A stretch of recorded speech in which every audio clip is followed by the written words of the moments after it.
जी अस्सलाम वालेकुम। Last time हमने डिस्कस किया था इलेक्ट्रिक पोटेंशियल को, और आज हम रिलेशन बनाएंगे इलेक्ट्रिक फील्ड और इलेक्ट्रिक पोटेंशियल का। तो क्वेश्चन इस तरह से है कि electric field as a potential gradient, इसको आप डिस्कस करें। या वो ये कहेगा कि electric field is equal to negative of potential gradient, ये शो करें। या is equal to minus gradient of V, या is equal to minus del V over del R. ये सारी सिचुएशंस एक जैसी हैं। तो हम एक्चुअली रिलेशन बनाना चाहते हैं इलेक्ट्रिक फील्ड और पोटेंशियल ग्रेडियंट के दरमियान। तो हमारे पास वही स्कीम है जिस तरह हमने लास्ट लेक्चर में कंसीडर की थी कि एक हमारे पास लो पोटेंशियल सरफेस है ए और एक हाई पोटेंशियल सरफेस है बी, और हम कंसीडर करते हैं कि इनके दरमियान जो डिस्टेंस है वो d है। और हम Q0 चार्ज को अगर A से B की तरफ मूव करें, चार्ज को इलेक्ट्रोस्टैटिक इक्विलिब्रियम में रखते हुए। इलेक्ट्रोस्टैटिक इक्विलिब्रियम का मतलब ये है कि आप बहुत स्लोली इस चार्ज को मूव करेंगे ताकि उसकी वेलोसिटी चेंज ना हो, उसकी काइनेटिक एनर्जी चेंज ना हो। तो जितनी फोर्स आप लगा रहे होंगे उतनी ही फोर्स इलेक्ट्रिक फील्ड भी लगा रहा होगा। जिस वक्त यूनिफॉर्म वेलोसिटी से चार्ज पार्टिकल मूव करेगा तो उस वक्त उस पर लगने वाली नेट फोर्स ज़ीरो होगी। इसका मतलब है कि जितनी फोर्स इलेक्ट्रिक फील्ड लगा रहा था Q0 E के बराबर, उतनी ही फोर्स आप भी उस पर लगा रहे हैं। तो हम इस Q0 E को ही यूज़ कर सकते हैं। तो इलेक्ट्रोस्टैटिक इक्विलिब्रियम कंसीडर करने का यही फ़ायदा होगा हमें कि इलेक्ट्रिक फोर्स जो है वो अप्लाइड फोर्स के बराबर हो जाएगी। अब हमें डेफिनेशन का पता है इलेक्ट्रिक पोटेंशियल डिफरेंस की। इलेक्ट्रिक पोटेंशियल डिफरेंस होता है work done from A to B per unit test charge. अब जो वर्क डन है ए से बी तक वो क्या होगा? बाय डेफिनेशन वर्क होता है एफ डॉट डी। तो हमने वर्क को लिख लिया एफ डॉट डी, और ये जो एफ है ये किसके बराबर है? इलेक्ट्रिक फोर्स के बराबर है। तो इलेक्ट्रिक फोर्स क्या होती है? Q0 E। हमें पता है E बराबर होता है force per unit test charge is equal to F over Q0। तो हम लिख सकते हैं F is equal to Q0 E और साथ में D। अब ये E और D का डॉट प्रोडक्ट है। अगर आप देखें तो ऑब्जेक्ट को आप ऊपर की तरफ लेकर जा रहे हैं तो डिस्प्लेसमेंट की डायरेक्शन अपवर्ड है और इलेक्ट्रिक फील्ड की डायरेक्शन डाउनवर्ड है, पॉजिटिव से नेगेटिव की तरफ। तो इलेक्ट्रिक फील्ड डाउनवर्ड है, डिस्प्लेसमेंट अपवर्ड है। तो इलेक्ट्रिक फील्ड और डिस्प्लेसमेंट में कितना एंगल है? 180 डिग्री। तो यहाँ E डॉट D जो है ये बन जाएगा ई डी कॉस 180 डिग्री साथ में Q0। तो कॉस 180 डिग्री -1 होता है, तो वर्क आ जाएगा -Q0 E इंटू डी। अब इक्वेशन 1 में वर्क की वैल्यू पुट कर दें। यहाँ पे वर्क A टू B लिखा है, वहाँ पे -Q0 E इंटू डी लिख दें। तो ये जो इक्वेशन 1 है ये बन जाएगी -Q0 E into D over Q0। तो Q0 से Q0 कैंसिल हो गया, तो क्या बचा? -E D। तो डेल्टा V बराबर आ गया -ED। अगर D बहुत स्मॉल है तो हम इस D को रिप्लेस कर सकते हैं डेल्टा R से। आमतौर पे डेल्टा जो है वो टर्म स्मॉल चेंज के लिए यूज़ होती है, तो हम D को बराबर लिख लेंगे डेल्टा R के। इसको रिप्लेस कर दें, delta V is equal to -E into delta R, और डेल्टा R को इधर ले आएँ, माइनस को भी इधर ले आएँ, तो E बराबर हो जाएगा -delta V over delta R। यही रिलेशन है इलेक्ट्रिक फील्ड और इलेक्ट्रिक पोटेंशियल के दरमियान। और ये रिलेशन बता रहा है कि जो इलेक्ट्रिक फील्ड है वो बराबर होता है नेगेटिव ऑफ पोटेंशियल ग्रेडियंट। ये जो टर्म है delta V over delta R, this is change in potential with respect to distance. ये जो पोटेंशियल ग्रेडियंट जो है वो maximum change of potential with respect to distance. तो इलेक्ट्रिक फील्ड बराबर आ गया नेगेटिव ऑफ पोटेंशियल ग्रेडियंट। अब ये जो टर्म है delta we over delta R, ये एक वेक्टर क्वांटिटी है, इसी को ग्रेडियंट कहते हैं, और इसकी डायरेक्शन होती है टुवर्ड्स इंक्रीजिंग पोटेंशियल की तरफ, यानी कि इस डायरेक्शन में, अपवर्ड डायरेक्शन।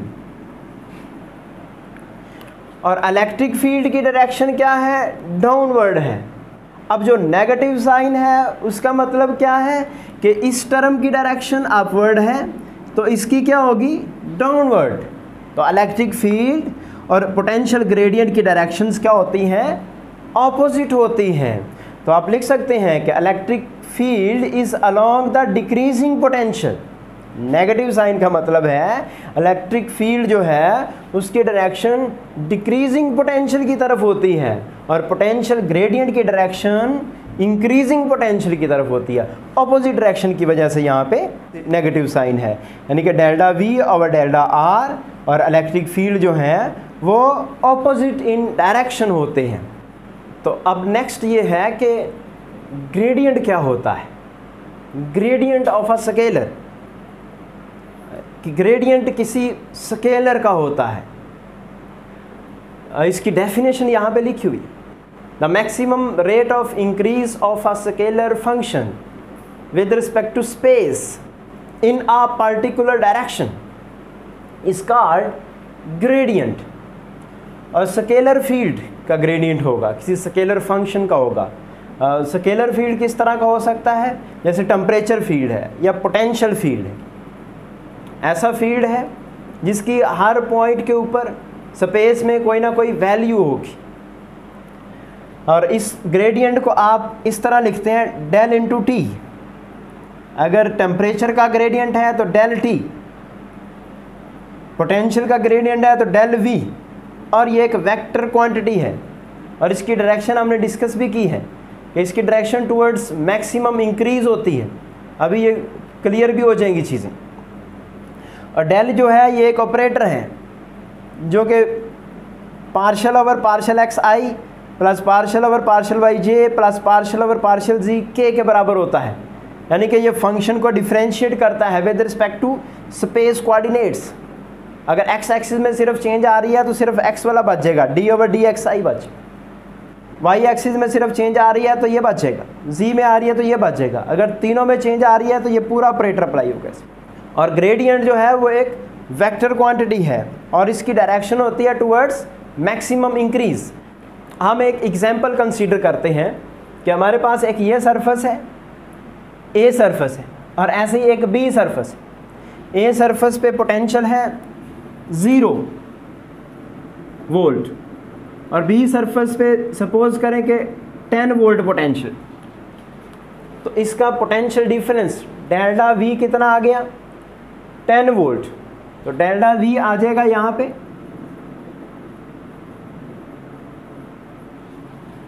10 वोल्ट। अब आप ए से बी तक जाना चाहते हैं तो आपको 3 रास्ते दिखाए हैं कि आप ए से बी तक जाना है तो इस रास्ते से जाएं, डायरेक्ट परपेंडिकुलर डिस्टेंस कवर करें पाथ 1 के थ्रू, या फिर आप इस पाथ 2 के थ्रू चले जाएं, या फिर पाथ 3 के थ्रू चले जाएं। तो आपके पास 3 रास्ते हैं ए से बी तक पहुंचने के। अब जो पाथ 1 है सपोज करें उसमें डिस्टेंस कवर करना पड़ता है 10 मीटर। तो डेल्टा आर कितना आ जाएगा? 10 मीटर। डेल्टा आर आ जाएगा 10 मीटर। तो पाथ 1 के लिए जो delta we over delta R आएगा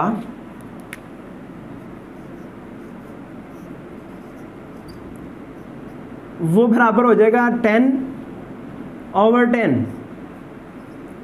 तो ये कितना आ गया? 1 वोल्ट पर मीटर। ऐसे ही पाथ 2 के लिए अगर आप देखें तो आपको ज़्यादा डिस्टेंस कवर करना पड़ता है। सपोज करें आपको 20 मीटर कवर करना पड़ता है। तो ये कितना आ जाएगा? Delta we over delta R, ये आ जाएगा 10 ओवर 20, 0.5 वोल्ट पर मीटर। ऐसे ही पाथ 3 के लिए सपोज करें उसमें आपको डिस्टेंस कवर करना पड़ता है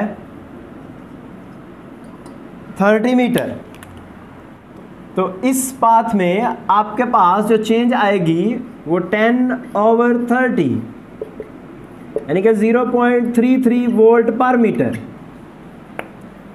तीनों चेंजेस हैं, ये भी चेंज है विद रिस्पेक्ट टू डिस्टेंस, ये भी चेंज है विद रिस्पेक्ट टू डिस्टेंस, ये भी चेंज है विद रिस्पेक्ट टू डिस्टेंस, लेकिन इनमें से एक चेंज जो है वो ग्रेडियंट वाली चेंज, बाकी ग्रेडियंट नहीं है। तो ग्रेडियंट होता है मैक्सिमम रेट ऑफ इंक्रीज।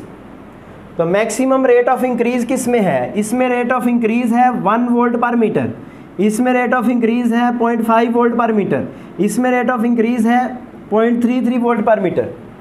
3 रास्ते हैं। पहले रास्ते में इंक्रीज जो है वो 1 वोल्ट पर मीटर है, दूसरे में 0.5 वोल्ट पर मीटर है, तीसरे में 0.33 वोल्ट पर मीटर है। तो मैक्सिमम चेंज किस में है? ये 1 वोल्ट पर मीटर वाला। 1 वोल्ट पर मीटर वाला पाथ कौन सा है? पाथ 1। तो पाथ 1 में जिसमें डेल्टा आर स्मॉल है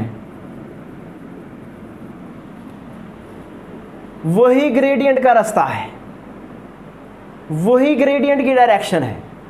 तो जिस डायरेक्शन में मैक्सिमम चेंज आ रही है, मैक्सिमम रेट ऑफ चेंज है, वही पाथ जो है वो ग्रेडियंट का पाथ है। तो याद रखें ये ग्रेडियंट का पाथ है, पाथ 1, और इसकी डायरेक्शन ऐसे अपवर्ड है।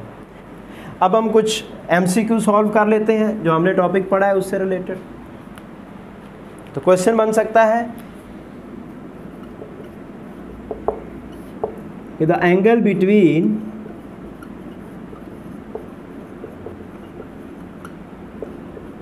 E and del V is, electric field और पोटेंशियल ग्रेडियंट में कितना एंगल होता है?